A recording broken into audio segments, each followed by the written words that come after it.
అంటే అతను హీరోగా నటించినప్పటి నుంచే ప్రవర్తన మార్పు వచ్చిందా? ముందు నుంచే ప్రవర్తనలో మార్పు ఉందా?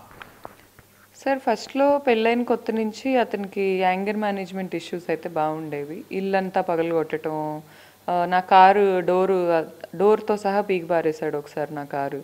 సో, అలాంటి యాంగర్ మేనేజ్‌మెంట్ ఇష్యూస్ అతనికి చాలా రెగ్యులర్‌గా ఉండేవి. కాకపోతే ఈ వుమెన్ హ్యాబిట్ అనేది కంప్లీట్‌గా ఓపెన్ అవ్వటం అయితే అతనికి ఒక గుర్తింపు వస్తుంది సొసైటీలో అనే దగ్గర నుంచి బాగా ఎక్కువైపోయింది.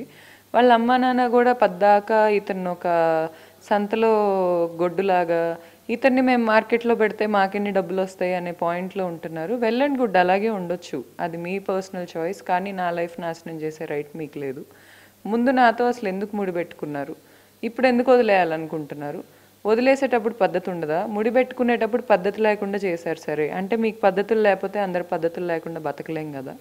కాబట్టి మీరు కూడా ముందుకొచ్చి ఇప్పటికైనా మీకు కూడా కాస్త మీరు కూడా హ్యుమానిటీ ఉన్నోళ్ళలాగా, కాస్త పక్కన వ్యక్తిని మనుషుల్లాగా చూసే వాళ్ళలాగా మీరు కూడా ఒక 100 మెట్లు దిగొచ్చి మాట్లాడాలి. లేకపోతే నాకు నా బిడ్డకి ఒక సేఫ్టీ ఉందని అష్యూరెన్స్ ఇవ్వాలి.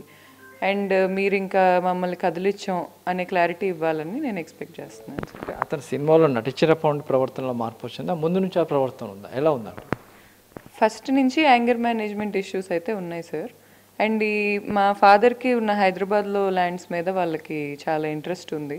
అతనికి ఫస్ట్ నుంచి కూడా దాని మీద ఇంట్రెస్ట్ ఉండేది. అండ్ నా ఇన్కమ్ అంతా అతనే తీసుకునేవాడు. నా ఇన్కమ్ నుంచి నేను చేసుకున్న సేవింగ్స్ జీరో, మొత్తం తనే తీసుకున్నాడు. నేను ఎంత కష్టపడ్డానో, రోజు ఒళ్ళు నొప్పులతో పడుకునేదాన్ని. నేను ఈ వయసులో పబ్బులకి వెళ్ళి క్లబ్బులకి వెళ్ళి ఎంజాయ్ చేస్తున్న వయసులో నా ఫ్రెండ్స్ అందరూ, నేను ఏ రోజు కూడా కష్టపడ్డాను, ప్రతిరోజు నేను కష్టపడ్డాను, చదువుకున్నాను, నేను ఒక టాపర్ని. అలాంటిది నా లైఫ్ తీసుకొచ్చి ఒక ఇంజనీరింగ్లో కూడా ఇతని మీద డిస్కో కమిటీలో కేసు ఉందంట, ఒక అమ్మాయిని చున్నీ లాగాడని. ఇంత దరిద్ర బ్యాక్గ్రౌండ్ పెట్టుకొని వచ్చి నా దగ్గర నేను చాలా ఉత్తముడిని, నేను చాలా గొప్పోడిని అని చెప్పుకుంటా. సరే నేను నమ్మాను. నమ్మినప్పుడు అట్లీస్ట్ ఒక భార్యని పక్కన తెచ్చి పెట్టుకున్నప్పుడు భార్యకి ఎలాంటి వాల్యూ ఇవ్వాలో తెలీదా? తెలియనప్పుడు సార్ ఇప్పుడు అతను ఇప్పుడే మారాడా అంటే నాకు తెలియదు సార్. అతని మాస్క్ అయితే నా ప్రెగ్నెన్సీ నుంచి తీసేశాడు. నా ప్రెగ్నెన్సీ నుంచి అతను వేసుకున్న ముసుగు అయితే తీసేశాడు.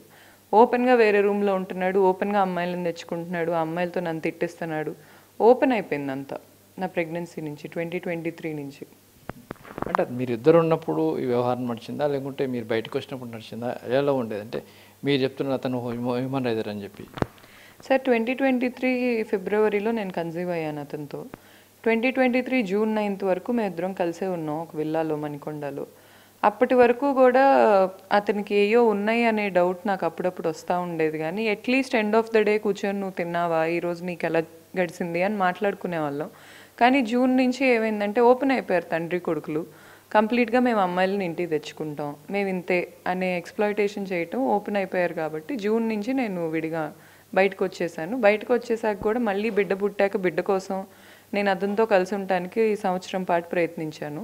మళ్ళీ నేను 2024 మార్చ్లో అతని దగ్గరికి వెళ్ళాను. వెళ్ళి కలిసి ఉన్నాను, చాలా ప్రయత్నించాను. కానీ రోజు అతను రాత్రి అంతా బయటే ఉండేవాడు, పగలు ఇంటికి వచ్చేవాడు, సాయంత్రం వరకు పడుకునేవాడు. అతని బెడ్రూమ్లోకి నేను కానీ నా కొడుకు కానీ వెళ్ళకూడదు, అది రూల్. అతని బెడ్రూమ్లో అతనే ఉంటాడు, ఎవరు వెళ్ళకూడదు. అండ్ హాలు ఇలాంటి ప్రెమిసెస్ మాత్రమే మేము వాడుకోవాలి. ఇలాంటి రూల్స్, ఇలాంటి ఎక్స్‌ప్లాయిటేషన్ ఎక్కువైపోవటం వల్ల నేను ఈ ఇయర్ 2025 జాన్వరిలో అతని నుంచి బయటకు వచ్చేసాను. అప్పటికే నా దగ్గర అన్ని ఎవిడెన్సెస్ ఉన్నాయి. అతను ఎంతమంది అమ్మాయిలతో తిరుగుతున్నాడు, వాళ్ళందరితో సడన్గా నన్ను ర్యాండమ్ అమ్మాయిలు వచ్చి తిడుతుంటే ఎందుకు తిడుతున్నారో నాకు అర్థమయ్యేది కాదు. బిహైండ్ ఇతను ఉన్నాడు.